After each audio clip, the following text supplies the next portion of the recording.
This is the Healthy Business Podcast, the show for ambitious business owners who want to grow and scale in a healthy way. I'm Sarah Cook, and I'll be sharing with you tips, inspiration, and proven methods from leading business experts, entrepreneurs, and health and wellness professionals to help you grow your business with more income and having more impact, but in a way that works for you. Because when you have clarity and strategy, you can achieve the results you want. Hello and welcome to today's episode of the Healthy Business Podcast. Today I'm joined by a wonderful branding coach, Becky, and we're going to be talking about the importance of your brand. And she helps people rebrand, but also step into a new level of themselves. Or maybe you're new to business and you're looking to make an impact in your business with your branding, your messaging, and your visual identity. Because in all honesty, if we haven't got those, then we need to make sure we have got them, because they are the core foundations to your business, but also to the way that you speak to your audience, attract your ideal client, and therefore have a direct impact on your sales. So Becky, welcome. I'm super excited to be chatting to you today. Yeah, I'm really excited to be chatting as well. It's a really lovely opportunity to have a little talk about what we do, which is lovely. Yeah, I mean, my history is all kind of my background is in branding and marketing. So I love all this kind of stuff. And I think one of the big misconceptions that people have about brand is that it's just a logo. So we're going to bust a few myths today, I think, as well. But before we get into that, one question that I always ask people when I have them on this podcast is what a healthy business means to you. And I would love your take on this. So, I mean, initially when I started having a think about this, there was a tremendous number of things that I would say a healthy business needs. But initially, I'd say the difference for me from when I used to work in offices and teaching is that I can now wake up really excited for the day and like longing to talk to my clients and get involved in design and all of those things. So it's that waking up in the morning and being really excited rather than having a Monday morning dread or kind of feeling like you're dragging yourself to work. So having that pleasure is like a huge thing in owning your own business and feeling really passionate about it as well. The other thing, very personally speaking, is being able to have that time to notice your emotions and your feelings as well, because when you're in a high pressure job, or as when I used to teach, you don't really have time to stop and think and notice how you're feeling. You just got to get on with it and plow on. And often you don't allow that time, and days or weeks can go by and you can actually, you're starting to make yourself feel unwell. So like anxiety and overwhelm is all bubbling up, but you don't actually stop and notice that it's happening until suddenly something happens. So having a successful business means that you've also got that time to reflect, even if it's just sometimes taking a little break with a cup of tea and noticing how you're feeling. And if you are feeling a little bit overwhelmed about something, then you can actually stop and take a breather rather than the bell going off and off you go back into a class full of children. It's that permission to choose, isn't it?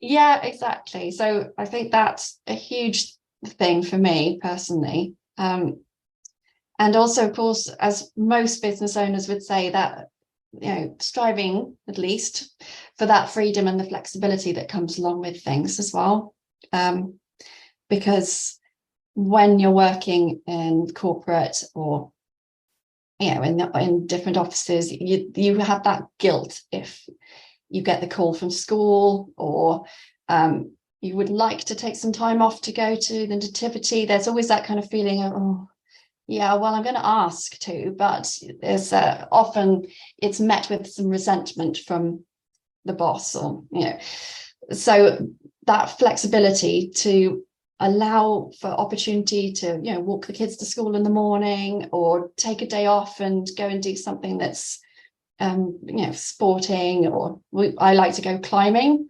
so that's amazing. Just be like, yeah, well, I'm going to use that day and go off climbing. So that's fantastic. So those are, like, I'd say my top three of like what a healthy business means to me personally. And And it's really lovely when I talk to clients and they're starting to enter that zone as well. And when they have that passion as well, it really starts to make your life and work intertwined into being something really enjoyable. I love that. And it's so true, isn't it? Like when we have our own businesses, one of the reasons that we do that is for that flexibility, that freedom, that choice. But we want to do that in a way that feels good, that feels fun, that feels enjoyable, and give us the time, the space, the energy to do the things outside of life, or sorry, outside of our business in the ways that we want to. Because yeah, I mean, I'm a big believer in there is no work-life balance. It is about life, and work is a pillar of that. And my listeners will know that I talk about this quite a lot, but it is really important that our life is what we're creating, and our business needs to allow us to have that lifestyle and life that we're wanting to achieve. So I love those different takes. I think what's really interesting that you mentioned there around your passion and purpose and having that emotion, and that really plays into what you do around having a brand that represents you as an individual, as a business owner. And I love that that is also your kind of version of a healthy business as well, because yeah, brand is one of those things, isn't it, where people can quite often sort of not really understand what a brand is, especially when it's your own business,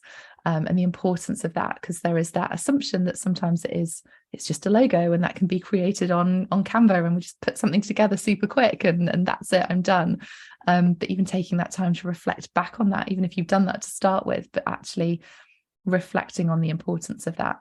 So I'd love, because you didn't start as a kind of branding specifically. I know you talked about teaching then, and you were teaching graphic design. So I'd love to hear a little bit more about all of those things that you've previously done and how you brought that into what you do now, and that experience to really help other people in business to create an amazing brand. And I know you create some amazing brands. Well, it's funny in the design world, because some people think, well, either I'm a graphic designer, or I'm a interior designer, or an architect, and they kind of categorize them off into different sections. Whereas actually, when you're involved in it, you realize it massively crosses over. So all the fields, you are a designer, and that's kind of your initial pillar, I suppose. So I started off as a landscape architect, which might sound very different to branding, but actually it's not, because you are listening to what a client needs in terms of, say, a beautiful parkland that's going to be enjoyed by people, or beautiful grounds, for example. And you're thinking then about how that person is going to interact in that space, so how they feel when they are in there, and the impression that they get, and walking through that space. It's all about emotion. And it's the same with any design. So if you are looking at it as to how a person is going to feel when they're seeing that design, then that's the way to approach it. It's not a designer just stamping their particular style, or it shouldn't be, on a garden design or a piece of artwork. It should be thinking about the end user.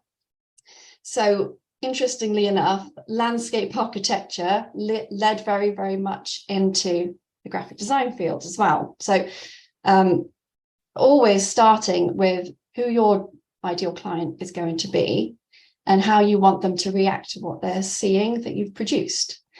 And sometimes people underestimate the power of that visual language. And as you said, they might think, oh, it's just a logo I knocked up, or I wanted to use the color red because it means this. And it's like, well, yes, basically, but it's so much more. It's about really uncovering how somebody interacts with when they see that. And with design, you often only have a few seconds for somebody to make a decision. And if you're not communicating your intended response properly, then somebody's going to make a decision that you might actually regret that they made. So it does massively make a difference. So rather than just, I want to use the color red, it's looking at all the different types of red and actually used in different ways. And if it's associated with different imagery and the combination of things and bringing in different typography, how does that make you actually feel when you see it? So yes, although I had quite a sort of convoluted route from landscape architecture into graphic design teaching and then into branding design, funnily enough, it all kind of interconnects. Yeah, it does. And I love it. It's still, it totally makes sense as to kind of where you've kind of followed that path and then followed your passions and now helping other people to do that. And I love the sort of the idea around color and creating the emotions around that, because every person is connected to colors in slightly different ways. We all see colors in not see them in different ways, but we will have an emotional connection in different ways. But there are consistencies around certain colors and how you want to show up. Tell me a little bit more about kind of colors and I love the sort of psychology and the meanings behind the different colors as well. Yeah, so I mean, there's certain associations with different colors. Like red, for example, can be used for warning, but it can also be used for passion and fieriness.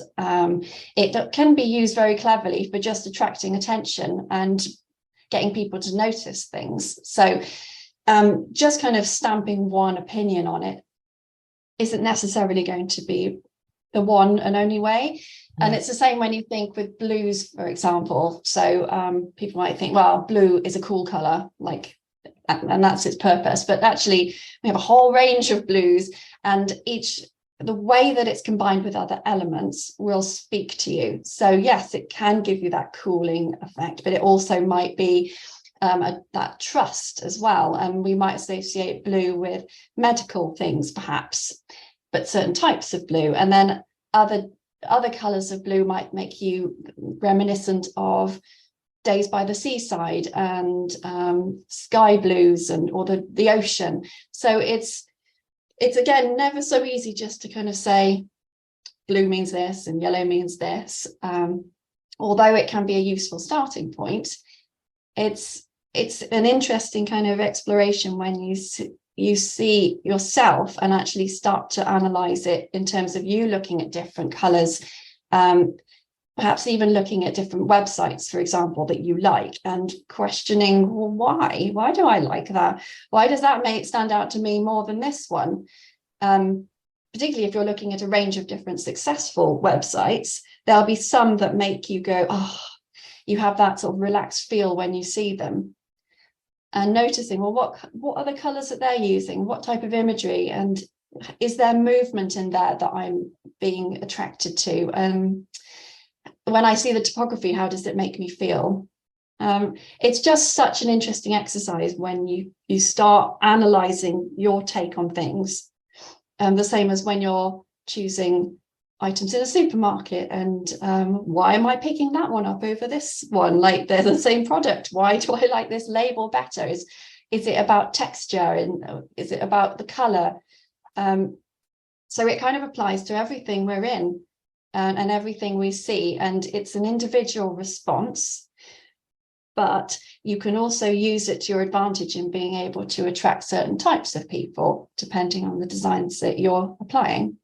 I could talk for ages about this. You're probably going to get bored, so I should. No, I love it. I find it so fascinating. And I think especially when, so many people, especially when they're starting out in business or they're looking at kind of up-leveling their business and maybe changing their ideal clients and moving into that sort of scaling growth mode, that we quite often look at the products and the services that we're putting out there and forget about our brands, or forget to up level those as well, and actually having something that reflects us as a person, but also the results we're trying to create, the ideal client that we're trying to attract. And I've been through an evolution of my branding, which was much more from a kind of softer greens and blues and grays and whites into a more harder not necessarily harder from a kind of, strength perspective, but, really representing the colors that I wanted to have, which is more of the navy blues and the golds and gold standard, and having that pink feminine piece in there as well as teal. And, people have been following me for a little while, have seen that transition, because I've grown my business and I've tweaked who I've been working with. And I think you have to have that reflection. But also I want to touch on this because you did mention it around how actually it's not just about the colors and the typography, it's about the imagery that you're using and how that can really evoke emotion as well. But playing with those colors and almost having that color palette that allows you to, choose imagery. I'm all about keeping things simple when it comes to business and making efficient decisions. And one of the things that I love having about a brand is that I can know very quickly whether an image fits with my brand or it doesn't. Whereas early days, when I hadn't really kind of worked out what my brand looked like or stood for, I found it so difficult to choose images. Or even when I was having a photo shoot of kind of what clothes do I wear? What backgrounds do I want? And you can make decisions a lot quicker if you have that brand that really represents you, because it's that full visual identity, isn't it? It's actually, stepping into what you stand for. Yeah, definitely. And I think that's the really exciting part. Well, no, it's all exciting, but when I get a new client to work with, and often they'll come in, with an idea of like the end point, but not having worked through what their brand is. So it's really lovely to work through with them and really get them to explore themselves. And particularly because a lot of the ladies that I work with are, I describe it as quietly confident. So sometimes they think they should appear in a certain way and are not necessarily being true to who they are.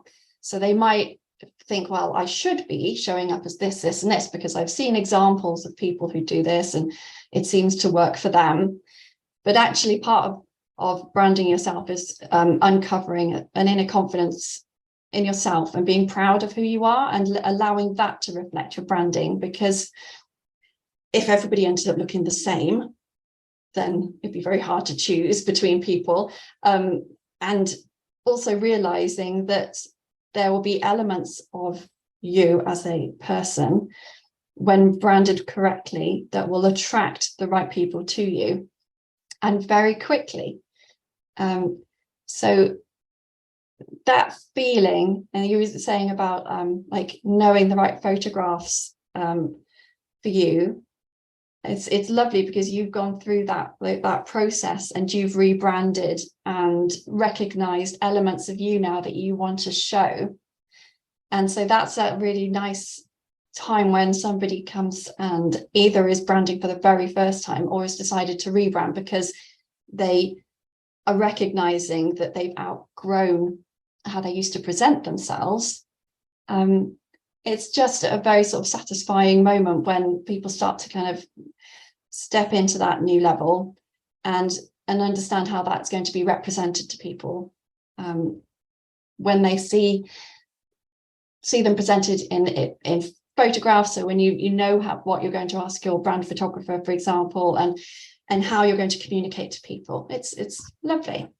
It's amazing, isn't it? And I think one thing you mentioned there is that it's that inner confidence of just knowing that this is a true representation of you. When you get it right, and working with someone like you that actually spends the time to create something that is aligned to you as a person, which is reflective in your brand, in your business, and everything that you want to do, you're actually then going to attract those dream clients that you really want to work with, not who you think you should be working with. And we are all different. And I think that's really important to remember, is that, and I think we're quite similar in this, neither of us like to, shout the loudest or be all over social media in a really shouty, loudy way. And that's okay, because when marketing's done right and branding is part of that marketing piece, you can actually fly, because you are going to attract the right people who want to work with somebody who's like you, because they put the trust in you, they feel that emotional connection with you. And I think so many people, especially in the wonderful social media world that we currently live in, where, there is a filter of what, people's version of success is. And we see, people posting in various different ways, and we feel like we should be doing that. And if we take that as face value, we can see that as how you get success. But actually, the people who are really getting the success are the ones that are really have that inner confidence and are talking in an aligned way to them and positioning themselves as the expert in their field, because that's that dream client that they're going to attract. We don't want to work with everybody. Like, that's not the point of running a business. We want to work with people that we feel aligned to, that light us up, that we feel excited about, going right back to what you were saying at the beginning of having a joyful business that we're passionate about, that gives us that life that we're wanting to do.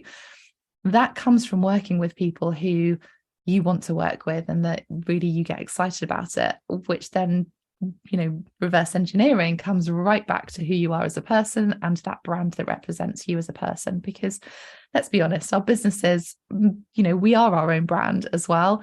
And I think that's really important to remember, is that actually, how you show up in all of your marketing is what is going to be reflective of the ideal client that you are going to attract. And so much of that is the visual identity that people make snap decisions. As you say, we have a short number of seconds, not minutes, short number of seconds that people have that emotional connection or they don't, and they make a decision there and then as to whether they want to buy from you or whether they don't. So yeah, really, really important points in there. Talk to me a little bit more around this kind of proud, not loud, and the quietly confident people, because as we were just saying then, I think there's so many people that think when it comes to marketing, you need to shout the loudest. And I want to bust that myth, because I know from my perspective, it's not true. I know from your perspective, it's not true. But also just reaffirming that to the people who are listening, of going, actually, you don't need to shout the loudest to be successful. It's about that pride, isn't it? No, it absolutely is. And actually, I had a really lovely conversation with somebody yesterday, it was, who said they were absolutely drawn to talking to me because of the fact I was proud enough to kind of say, like, I'm a quieter person, and I don't need to be shouting loudest. And it was something in my messaging that attracted them to reach out to me. And I had known that they'd been lurking for a little while.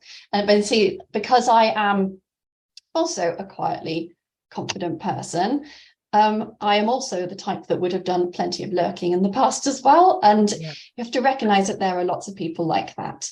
So if you are a quieter person, that is absolutely okay. I could, as a branding coach, quite easily have, attempted to try and look like I was, plastering my face all over my website. I could be really loud and brash and go and work with me, and you're going to have all of this and but actually, the type of person I would then be attracting will be very similar in character to me. And so I might not actually want to work with people who are quite like that. So taking that time to actually reflect my personality as a quieter person, proud of myself and what I've achieved, but not shouting from the rooftops, well, then actually what I'm doing is also attracting like-minded people to come to me as well, which are my ideal clients. So sometimes, when it does stem sometimes from when you're a child, and, if you're the quieter person in the class, or you've had to be minding your manners a lot when you were growing up, and be seen, not heard, and all of that, it does kind of rub off a little bit. And sometimes when you are setting yourself up in business, these things kind of follow you a little bit, and you feel that, well, maybe I need to pretend to not be that. I've always been the quieter person. I'll just sort of worry about it, or maybe it puts you off even making that next move. But it absolutely shouldn't, because I assure you there are plenty of quietly confident people who are there and are willing to work with you as well. So it doesn't matter what your personality is, as long as you're really honest with yourself. That's the key.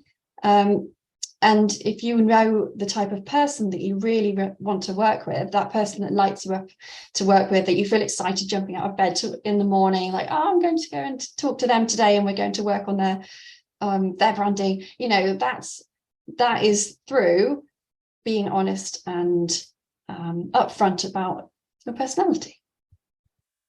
Yeah, I love it. And I think that's a massive misconception with people. And I see that a lot with my clients, is that they feel like they need to shout the loudest. They feel like they need to be this person that is visible everywhere. And that's not the case. Like, I think it's, marketing, there's so many different elements to marketing, and how you show up, where you show up, the language that you use, all comes back to that alignment of you as a person. Because as you say, you don't want to work with clients that aren't your type of person, and that's absolutely okay.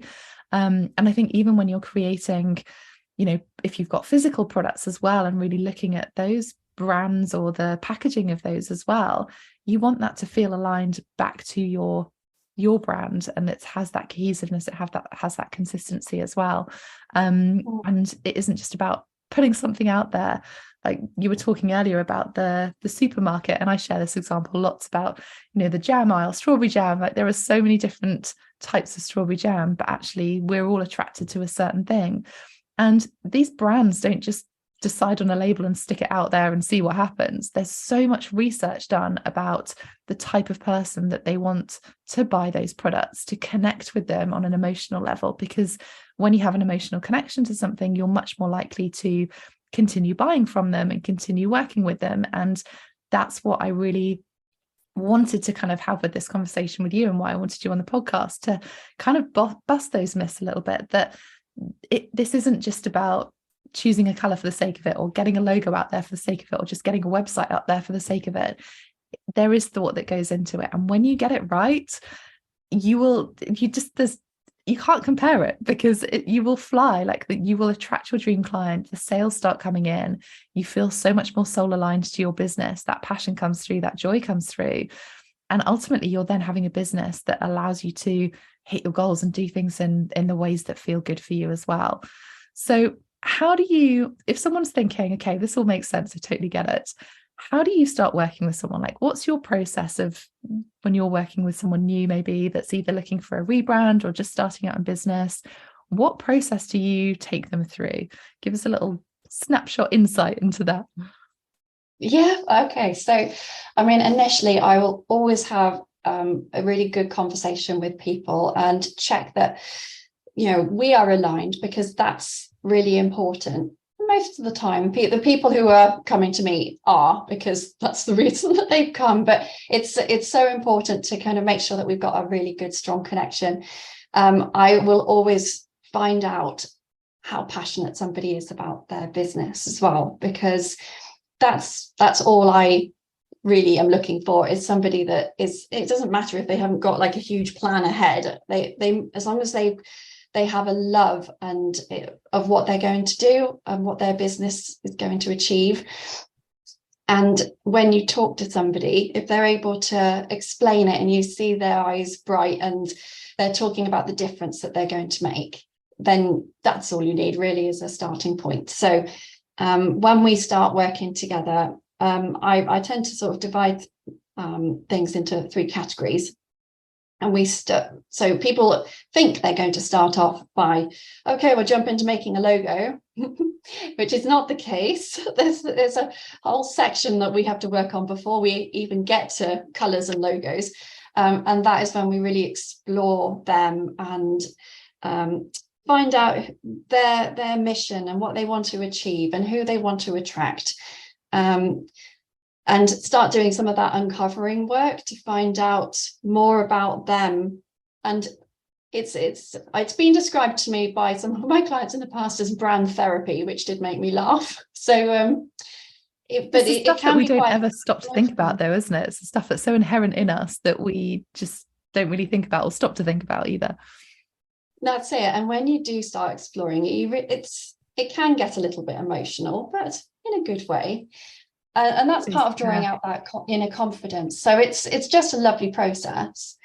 And so by the end of that, the looking at the visual identity starts to be a little bit more natural. It starts to make a bit more sense.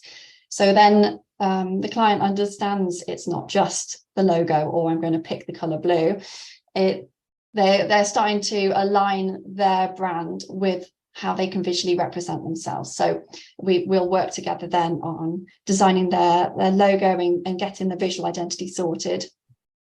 And then we move on to creating the website and working out how they want to attract people with messaging. So the whole thing kind of starts locking in together. And finally, it's moving on to how that can be sustainable. So, again, I've had clients come to me in the past who've had a website made for them, for example, and then they're just sort of dumped, and that's the end of the journey for them, which it absolutely isn't. It needs to be, something that is used as a tool. Your website is absolutely the hub of your business. So when you're out on social media, it's drawing people back. When you're doing videos, like bringing them back to that central hub, because that's where you can share your story. That's where you can get people to be interested in taking calls with you and getting in contact. So it's always bringing people back to that. So if it's just left to fall into rack and ruin, which often they do, which is such a shame for people, it's not sustainable. So teaching people how to manage that and keep active on it and draw people back to their website and understand a little bit about the scary SEO, which everybody likes to back away from. But it's not so scary once you understand some basics. So I make sure always that with my clients, it's not just a we make it and leave you. It's a close working relationship. It's so important to me, which is why it's important to choose somebody at the start that we're really aligned with each other, because it's a continual journey together. I love it. And I love that you just don't kind of launch and leave and just help create something and then leave people to go off. You are there as that coaching support and making those kind of updates as people are needing them. And yeah, I mean, SEO is a whole other area that we should probably do a podcast episode on. But I think it's, a brand is so intrinsic to you as the person, to you as that business, but it can often get overlooked because either people think it's too hard or what's the point in investing in that, but actually that can be the pivotal thing that helps people make a decision, because who you show up, how you show up, all of that space, that comes back to you as a brand, as that person that they are potentially buying into or buying from. So many things. And I love that it is a process. Actually, I think, when people are saying, oh, I'm just going to go on Canva, I'm just going to go onto Fiverr and get a logo, you're missing so much, because it is that brand therapy piece, as you said. Like, it is that piece that really connects all the dots, and you almost want to go through that emotional process, because that's when it feels emotionally connected to you, and that's when you're going to emotionally connect to your ideal clients. And we all know that the emotional connection is what actually sells. People buy through emotion. 80% of the purchase decisions are based on emotion. So we need to be emotionally connecting to our audience, and a brand is absolutely the best way to start with that. So I love it. So many things that we could kind of go into. Are there any kind of top tips that you would recommend if people are thinking, oh my goodness, maybe I need to start doing this, or maybe I need a bit of a refresh, or just kind of doing a kind of a self audit on themselves? What tips would you recommend for people to kind of reassess their brand, I should say, and actually realize whether they do need to have a rebrand or start working with someone like you? Yeah. So I think, again, thinking in terms of the emotion of it. So if you're looking at your brand, or when you open up your website, how are you feeling about it? It's interesting that things will change, and that's okay. Like, just because you've had something done, say 3 years ago, doesn't mean that that's a snapshot of you forevermore, because you evolve. So when you look at your brand, how do you feel about it? And if you it should light you up just the same as when you had it done. But if you're looking at it, and some people actually start feeling a little bit of sense of embarrassment, even though there's nothing wrong with their website or their logo, there's like, it's perfectly good. But what they're seeing reflected back is an older version of themselves. So if you're starting to feel that embarrassment or that misalignment, then it's definitely time to have a little think about whether actually you've outgrown what you had done before, and that's completely okay. And I've gone through this process myself. I started feeling like I didn't want to share my website at one point with people, and I thought, isn't this strange? Like, it was a really good website, it was beautiful, but it wasn't quite representing where I had got to. So that was absolutely a time for change. I personally took some time out then, over a summer, and how I always start is like lots of paper and scrawling ideas and things. But I knew that was my time to start redesigning, because we reached that point where it's not quite aligned to us. Yeah. So if you've got that niggling feeling that something's not quite right, or maybe you're attracting the wrong ideal clients as you've evolved, then that can be a real sign that you need to reassess what's going on branding wise. Becky, thank you so much for joining me today. I've loved our chat. Where can people find you if they want to connect with you? Where's the best place to find you? So I would recommend you heading to my website, which is heartledstudio.com. And if you go on there as well, if you are thinking about rebranding or you're setting up a new business, then I've got a really handy checklist, which kind of shows you all the different stages that you can go through and things that maybe you might not have considered. So I would love for you to just go on and grab yourself a copy, and hopefully it will be helpful as you start planning out maybe for the new year, like new brand.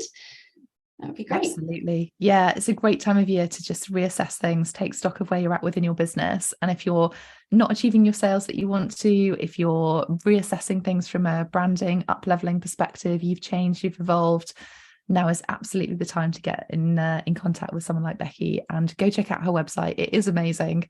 I would be wrong to say if a branding coach didn't have a great website, and she absolutely does. So go and check it out. So heartledstudio.com, and you will find that checklist on there as well. So thank you for listening today, Becky. It's been a brilliant pleasure to chat more about branding. I know it's something that we both love chatting about. So thank you for sharing your words of wisdom and the importance of a brand as well. It's so much more than just a logo.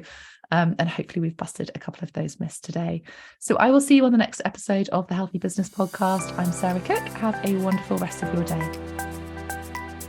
Thanks for listening to the Healthy Business Podcast. To get your free checklist with 1-minute hacks to accelerate your business and find out more about our community, head to my website, sarahcookmarketing.com/healthy business.